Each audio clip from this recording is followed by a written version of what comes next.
에베네셀의 하나님이라는 제목으로 말씀을 나누도록 하겠습니다. 신앙생활 좀 해보신 분들이라면 에베네셀 많이 들어봤을 거예요. 도우시는 하나님, 여기까지 우리를 도우시는 하나님이라는 뜻을 가지고 있는데, 에벤은 돌이라는 의미를 가지고 있고 에셀은 도움이라는 의미를 가지고 있어요. 둘을 합치면 어떤 단어일까요? 도움의 돌, 어떤 기념비를 말하고 있는데, 하나님이 블레셋과의 전쟁에서 승리하게 해주신 것을 기념해서 돌을 세웠는데 그 돌 이름을 에베네셀이라고 했어요. 근데 그 의미가 하나님이 여기까지 우리를 도와주셨다. 제가 처음 신앙생활을 할 때 청년부에 들어갈 때요, 팀이 있는 게 있는데 그 팀 이름이 에베네셀이었어요. 그래서 에베네셀. 저는 이제 교회의 모든 용어가 낯설었기 때문에 무슨 에베네셀은 뭐야 그러죠. 그래서 사람들이 예벤 사람들이 있는 건가 막 이렇게 웃기도 했었는데, 나중에 이제 이야기를 들어보니까 하나님이 도와주시는 우린 그룹이다, 이런 이야기를 하더라고요. 하나님이 여기까지 우리를 도와주셨다. 신앙생활을 이렇게 여정을 쭉 보니까 하나님의 도움의 연속인 것 같아요. 제가 처음 교회를 발을 내디딘 것도 하나님이 도와주셨기 때문에 제가 발을 내디딜 수 있었고, 하나님이 이제 1차적인 손이라고 하고 사람을 2차적인 손이라고 해요. 하나님이 제가 여러분에게 뭔가를 전달하려고 하면 박지인 전사님에게, 우리 이영순 집사님에게 주십시오라고 제가 스마트폰을 줬다 그러면 제가 준 거예요? 박지인 간사님, 전도사님이 준 거예요? 제가 준 거잖아요. 하나님이 필요한 것을 사람들을 통해서 전달해 주셨거든요. 그럼 우리의 삶 안에서 영혼에 유익한 것들, 필요한 것들을 도와주시는 하나님을 예수 믿는 순간부터 경험했던 것 같아요. 많은 사람들이 따뜻하게 웃어주고 먼저 다가와서 인사해주고, 저는 이게 그 처음 교회 다녔을 때 그 이미지가 굉장히 크거든요. 그래서 저는 처음 이렇게 교회 오신 분이 있으면 제가 받았던 충격이 크기 때문에 저 사람한테 환하게 웃어주고 인사해주는 게 굉장히 큰 파급력이 있다. 그래서 여러분, 처음 오신 분들이 계시면 굉장히 따뜻하게 해주세요. 저 같은 사람이 한 명 세워줄 줄 믿습니다. 네. 시험에 들려고 할 때도 있었어요. 저만 빼놓고 사람들끼리 밥 먹으러 가는 것 때문에. 그때 그런데 그 형 한 명이 이제 저에게 또 위로해주고, 또 하나 그때 필요한 순간에 버스를 같이 타는데 옆자리에 앉아가지고 그분이 이제 그런 부분에서 위로를 또 해주시더라고요. 이루 말할 수 없는 큰 고난이 찾아왔는데 그때 여러 사람들을 통해서 하나님의 도움의 손길들이 저에게 전달이 되어졌어요. 하나님이 너와 함께한다, 나와 함께하고 나를 도와주신다는 것을 순간순간마다 깨닫게 하신 것이잖아요. 제가 목사가 되도록 도와주시는 여러 많은 사람들이 있었어요. 신학교를 가도록 학비를 마련해 주기도 하고, 제가 신학교에서 책을 마련하기 위해서 하도록 어떤 분은 아침에 일찍 일어나서 얼굴 반에도 불구하고 저의 책값을 마련하기 위해서 그 파지를 주어가지고 그 돈을 모아서 책값으로 전달해주는 그런 분들도 있었어요. 이제 교회적인 도움도 많이 받았죠. 석수교회, 오산세빛교회, 기쁨의 동산교회, 목사가 되기까지 많은 사람들의 도움들, 많은 사람들의 섬김이 있었고, 제가 초지동산교회 개척하고 담임 목사가 될 때까지도 정말 많은 사람들이 저를 도왔잖아요. 기도로 돕고 여러 모습으로 도왔어요. 하나님이 그런 2차적인 손들을 사용하셔서 하나님이 살아있고 내가 너와 함께 한다는 것, 내가 너를 친히 도우리라는 그런 음성을 이렇게 사람들을 통해서 저에게 전달하신 거잖아요. 저의 하나님은 에베네셀의 하나님이에요. 여러분의 하나님은 어떤 하나님이에요? 저뿐만 아니라 여러분도 동일하게 에베네셀의 하나님이시죠. 여기까지 도우시는 하나님이시잖아요. 여기까지.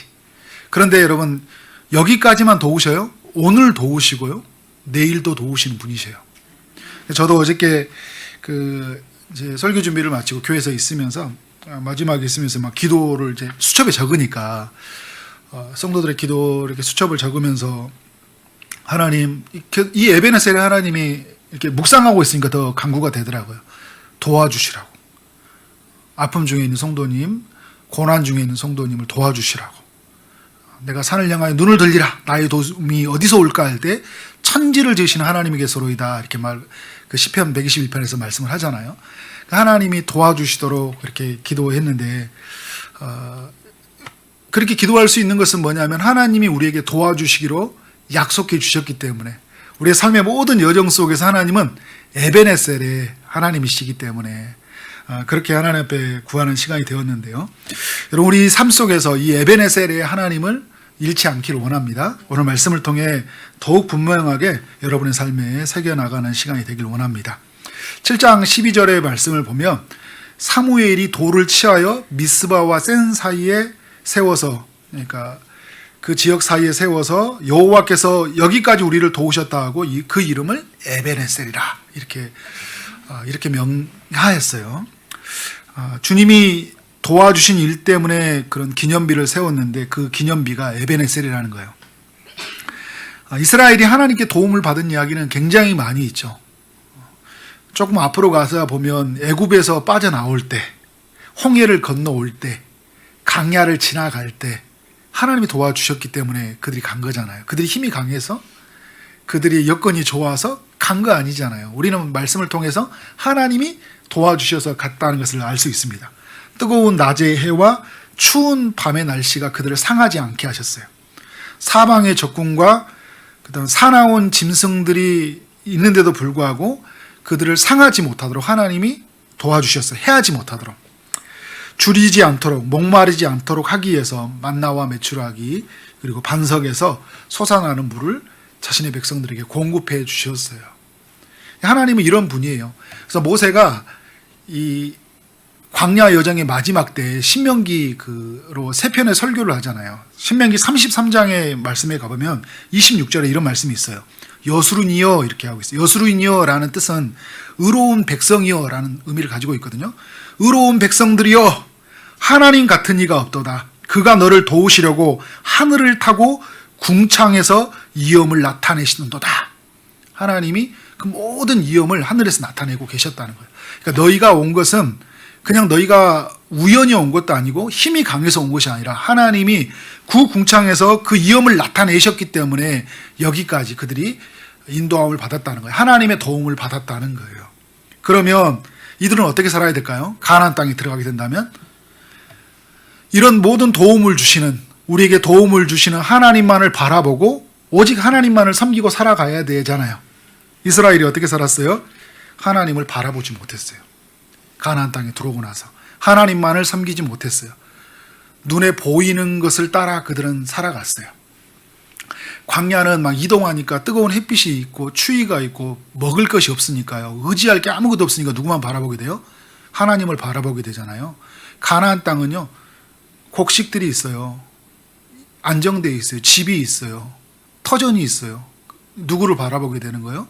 보이는 걸 바라보게 되는 거예요. 가나안을 지켜주는 토속신이 있습니다. 바알과 아스타롯이라는 그런 신이 있어요. 바알은 풍년과 풍요를 준다고 해요. 그래서 남자신이라고 하거든요. 아스타롯은 사랑과 쾌락과 풍요와 다산을 준다고 해요. 우리가 풍년을 맞이할 수 있는 것은 하나님을 우리가 섬겨야 되는 것이 아니라 바알을 섬겨야지 풍년을 맞이할 수 있구나. 우리가 많은 자식을 낳아서 우리 힘이 강해지려고 하면 우리의 생명의 창조주이신 하나님을 만나야 되는 것이 아니라 누구를 섬겨야 되는 거예요? 다산을 주고 있는 아스타롯 신을 섬겨야 되는 거예요. 근데 여러분 이 바알과 아스타롯의 이 두 신이 남신과 여신이거든요.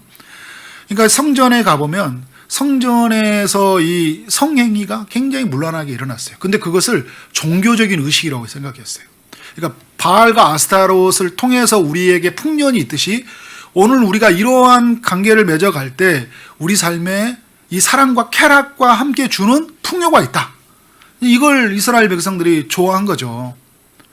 짜릿하거든요. 경험하지 못한 세계였거든요. 자유가 주어져 있는 것, 내 땅에서 그들은 그렇게 호의호식하고 하나님 없이 살았어요. 예배가 없었던 건 아니거든요.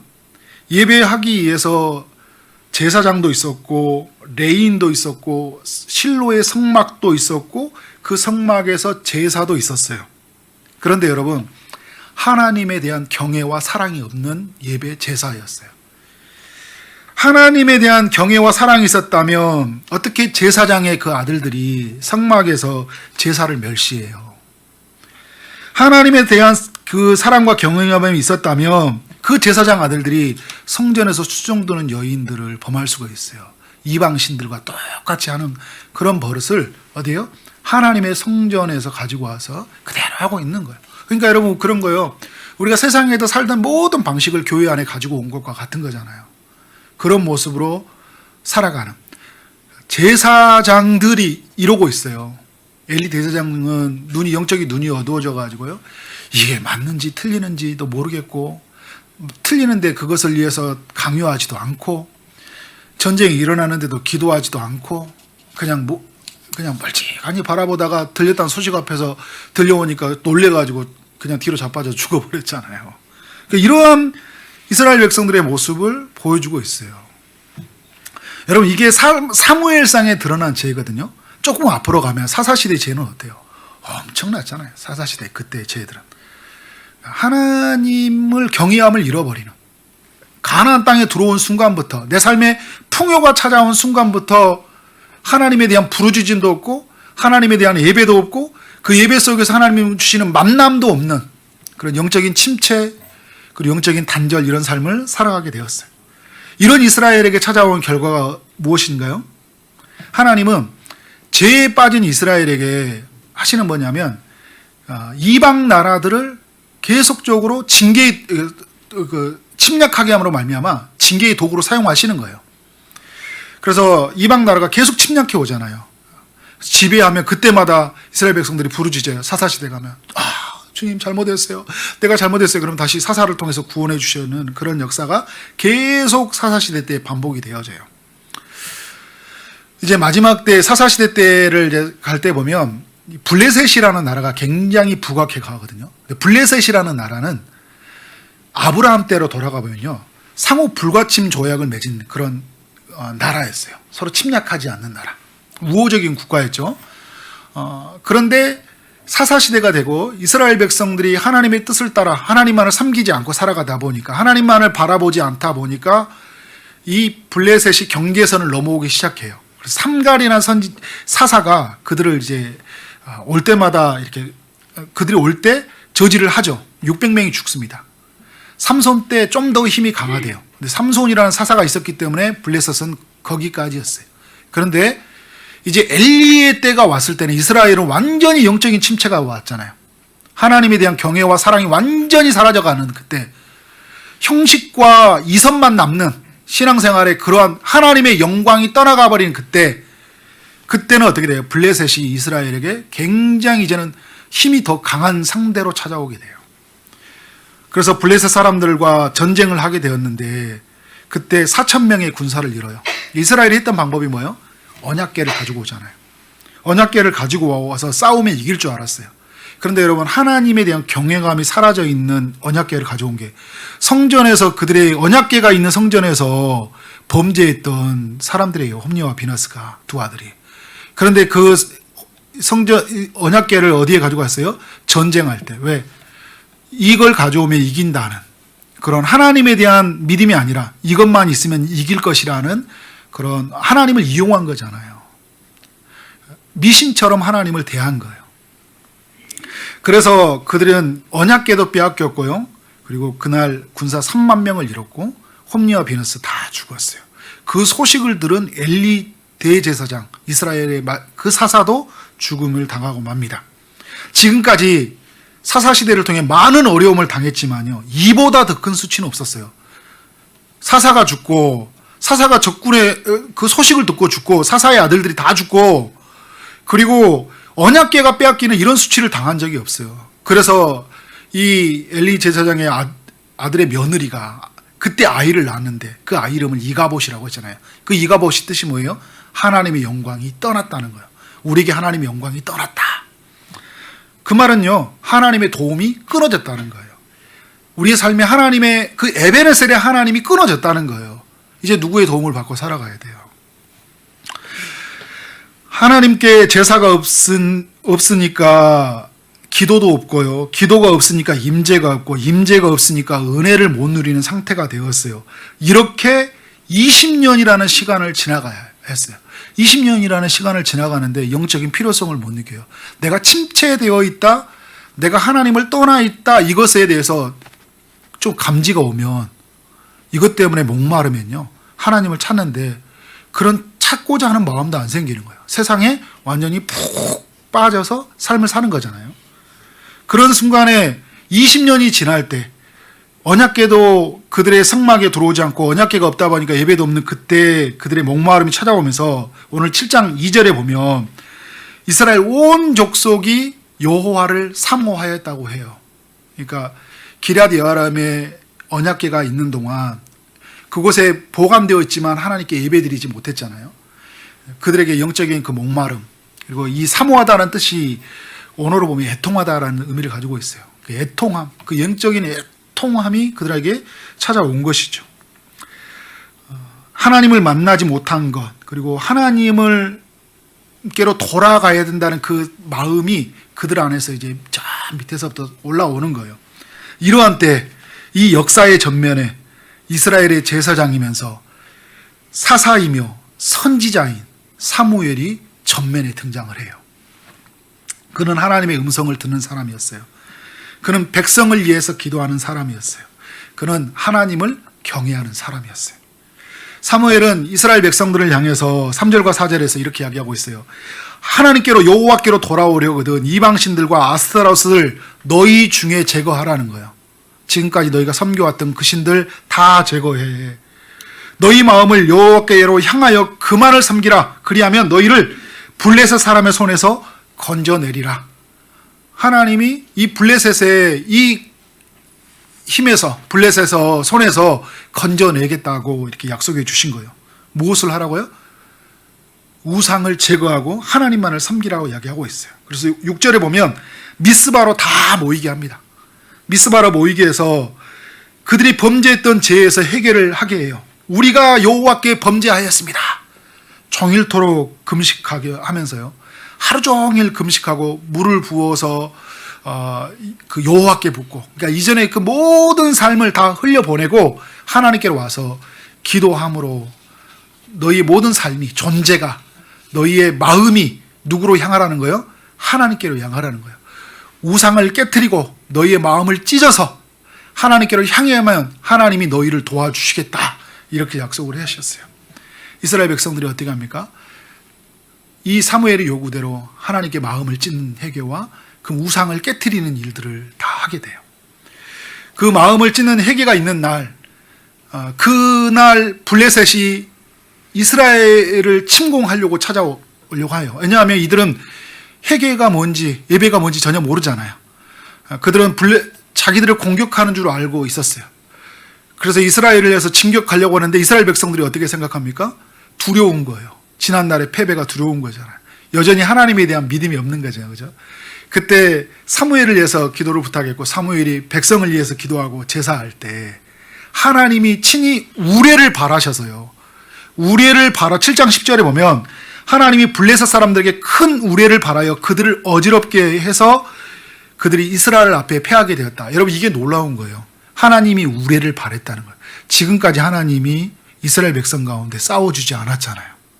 그런데 우레를 바랐다는 순간부터 하나님 뭐예요? 이스라엘 백성들을 이제 도우시기 시작했다는 거예요. 언제부터요? 그들이 회개하는 날, 여호와께로 돌아오는 그날 하나님의 도움이 시작이 되어진 거예요. 이스라엘은 하나님의 도움으로 발미암아 블레셋 사람들을 이스라엘 땅에서 쫓아낼 수 있었어요. 13절에 보면 블레셋 사람들이 굴복하여 다시는 이스라엘 지역 안으로 들어오지 못하게 되었고, 여호와의 손이 사무엘이 사는 날 동안 블레셋 사람을 막았고, 그리고 14절 블레셋에 빼앗겼던 땅까지 찾게 됩니다. 여기서 여러분 단어들을 보면 회복이라는 단어들, 그리고 평화라는 단어들이 있는 거잖아요. 하나님이 어떻게 하는 거예요? 회복했다, 그리고 평화가 찾아왔다. 누구의 도움으로 말미암아?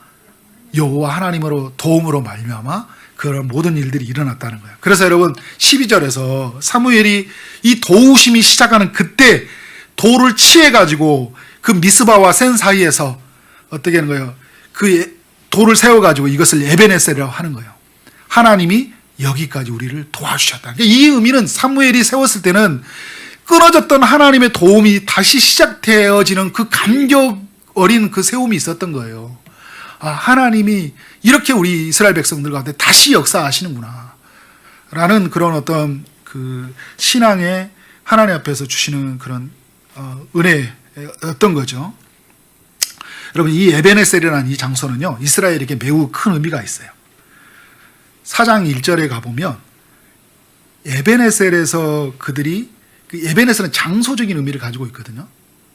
이스라엘은 에베네셀이라는 장소에서 진을 치고 있었고, 블레셋은 아벡이라는 장소에서 그 진을 치고 있었어요. 그래서 이 전투를 뭐 에베네셀 전투라고 하기도 하고 아벡 전투라고 하기도 해요. 이스라엘 편에서는 에베네셀 전투고 블레셋 편에서는 아벡 전투라고 이야기해요. 근데 이 두 진에서 싸움이 시작되는데, 그때 이스라엘이 4,000명과 30,000명 언약궤를 빼앗겼던 이 장소가 에베네셀이에요.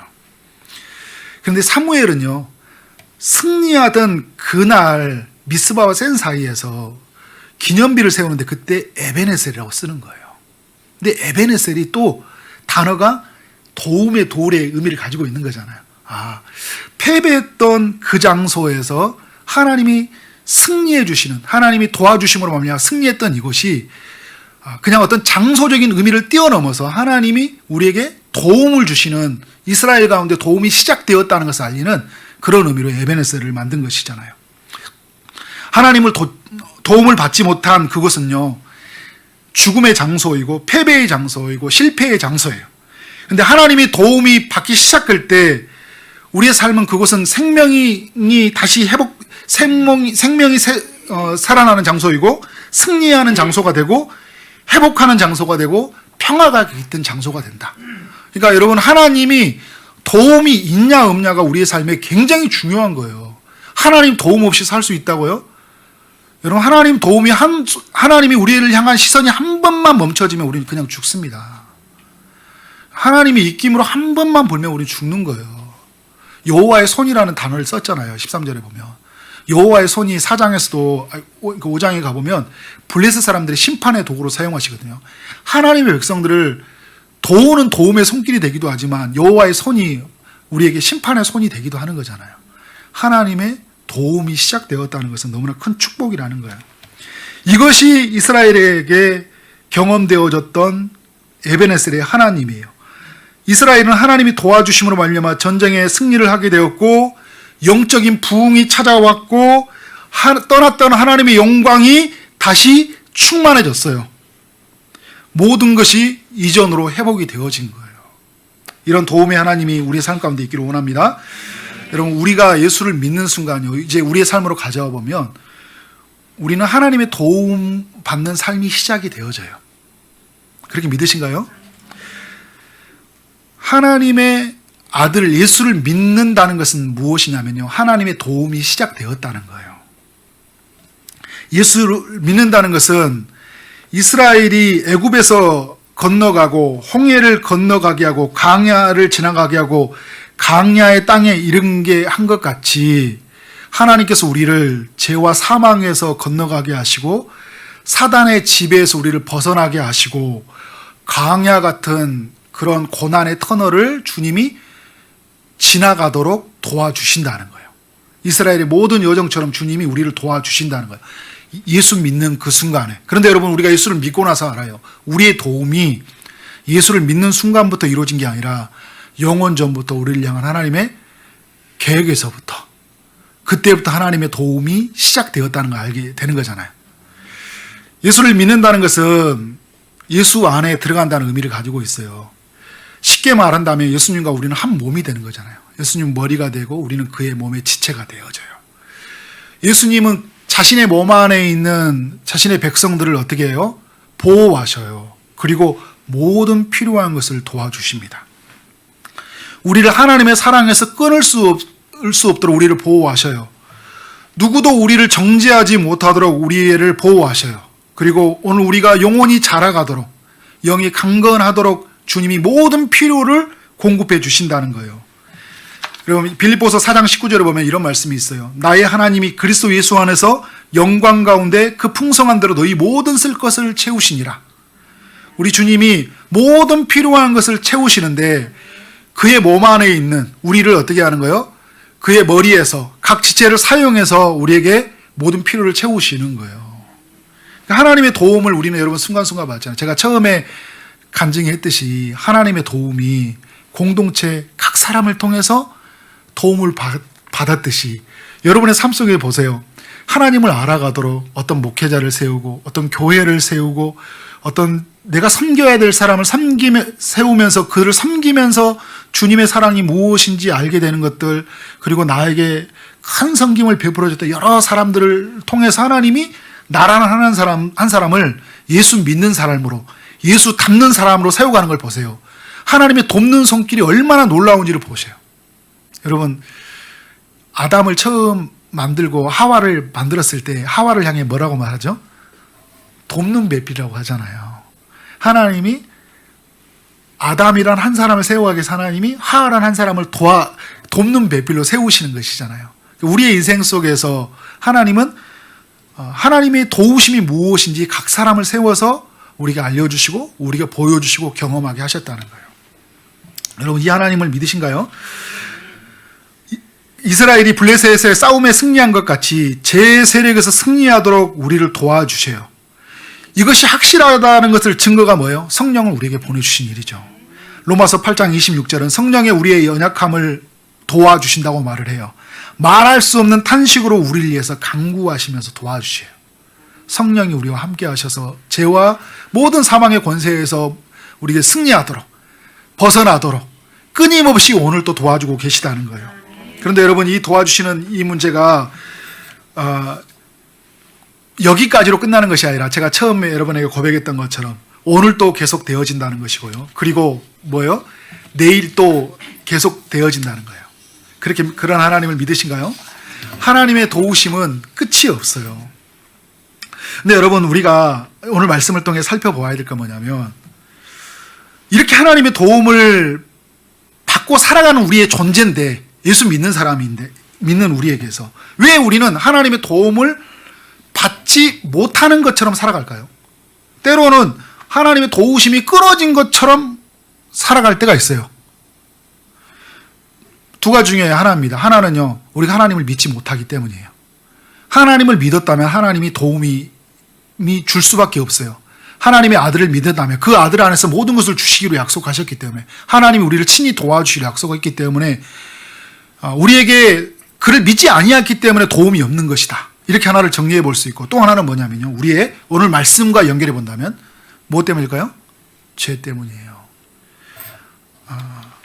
이스라엘과 같이 하나님에 대한 경외감을 잃어버리는 삶이 있다 보니까, 하나님이 두려운 줄 모르고 죄를 마음껏 지고 살다 보니까 하나님 아닌 다른 신들, 바알과 아스타롯을 섬기듯이 우리가 이 세상에 주는 쾌락과 풍요와 이 세상에 주는 어떤 성공과 명예와 나를 높여주는 그 모든 것에 빠져들고 살다 보니까, 여러분, 하나님이 도움이 없이도 자기의 도움으로 살아가는 사람에게 하나님의 도움을 왜 미치겠어요? 그죠?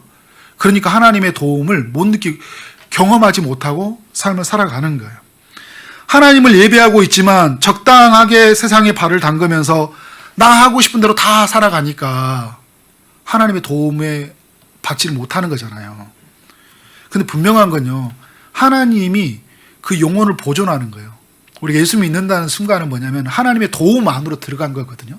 근데 이 도움이 왜 우리의 삶에 희미하게 느껴지고 우리의 경험하지 못하냐면, 죄가 너무 크니까. 주님은 우리에게 도와주시는 것보다 더 중요한 게 뭘까요? 죄를 해결하는 게 중요한 거예요. 그래서 죄를 해결하기 위해서 누구의 도움으로 살아가는 걸 깨닫게 하시려고 할까요? 하나님의 도움으로 살아가는 걸 알려주시기 위해서 때로는 우리에게 도움의 손길을 끊어질 때가 있어요. 때로는 우리의 삶의 패배를 경험하게 할 때 있다는 거예요. 때로는 우리의 삶에서 공고함들, 그리고 영적인 깊은 침체를 겪도록 하나님이 내버려 둘 때가 있어요. 몇 달이 돼도 1년이 돼도 그 영적 침체에서 벗어나지 못할 때가 있어요. 이스라엘 백성처럼 어떤 사람은 20년이 되도록 내버려 둘 때가 있어요. 그래서 어떻게 된가요? 그 안에서 깊은 깨달음을 갖게 하도록 근데 하나님이 그러면 여러분 버리는 거예요? 하나님이 필요하다는 것, 하나님이 도움으로 사다는 것이 가장 가치 있다는 걸 여기도록 하나님이 기다려 주시는 것이잖아요. 오늘 우리의 삶에 그러한 삶이 있다는 거예요. 그러면 오늘 말씀을 통해 우리는 무엇을 깨달아야 돼요? 혹시 우리 안에서 죄된 모습이 있다면 이스라엘 백성들과 같이 미스바 현장에 모여가지고 우리의 우상을 깨뜨리고 철저하게 마음을 찢는 회개의 부르짖음을 가져야 된다는 거예요. 그때 여러분 우리 삶의 블레셋과 같은 세력에 우리의 소중한 것이 안 뺏기고 살아갈 수 있어요. 우리 삶에 여러분 돌아보면 하나님의 도우심이 얼마나 컸어요. 하나님의 도우심이 없었다면 이 자리에 설 수 있었나요? 여기까지 도우시는 하나님의 인도하심이 없었다면, 그 도움이 컸다면 우리는 우리를 도와주시는 하나님만을 바라보며 하나님만을 섬겨야 될 줄 믿습니다. 혹시 그런 모습을 잃어버렸다면 오늘 어떻게 할까요? 다시 우리의 마음을 하나님께로 돌이켜서 도움이 시작되는 삶, 죄가 우리의 삶에서 사라지고 하나님과 연결되어서 파이프라인이잖아요. 하나님께서 말할 수 없는 그 파이프를 통해서 그 은혜를 공급해 주시는데 죄가 막혀져 있는데 그 죄를 어떻게 했어요? 뚫어버려야 되잖아요. 깨트려 버려야 되잖아요. 그때 은혜가 한없이 우리의 삶을 밀려오고, 그래서 하나님이 우리를 주도해 가며 하나님이 승리하는 삶이 무엇인지 그런 삶을 경험하는 여러분 되어지기를 축원합니다. 오늘 우리 기쁨의 농산교회에서 제가 여러분들과 파송해 오고 또 초지농산교회로 파송해 오면서 하나님의 손길이 무엇인지 우리 모두는 경험한 사람이에요. 하나님의 도움이 무엇인지 우리는 순간순간을 본 사람들입니다. 이스라엘 백성들이, 저는 이런 생각이 들어요. 이 에베네셀이라는 이 돌을 기념비를 세웠잖아요. 우리는 우리의 삶의 여정 속에 보면 이 에베네셀이라는 기념의 돌을 세운 다음에 굉장히 많이 세웠다는 생각이 들어요. 우리가 이곳에 오는 여정 속에 1년이라는 가정 속에 보면 굉장히 도와주는 여정이 많았잖아요. 사람들, 정말 생각지도 못한 일들로 하나님이 일을 이루시는 그 도움의 돌들. 그러니까 말한다면 기념비를 세운 다음에 여기저기 세울 때가 너무 많아요. 그런 마음으로 여러분 우리 삶에 그런 도전이 있었으면 좋겠어요. 올 한 해 내 삶에 도움의 돌, 기념비를 많이 세워야 되겠다. 하나님이 도와주신 그 이야기 스토리들을 많이 남기는 그런 삶이 되어지길 원합니다. 그런 축복의 통로, 그런 은혜를 경험하는 하나님의 사람들 되어지기를 주님의 이름으로 축원합니다. 아멘.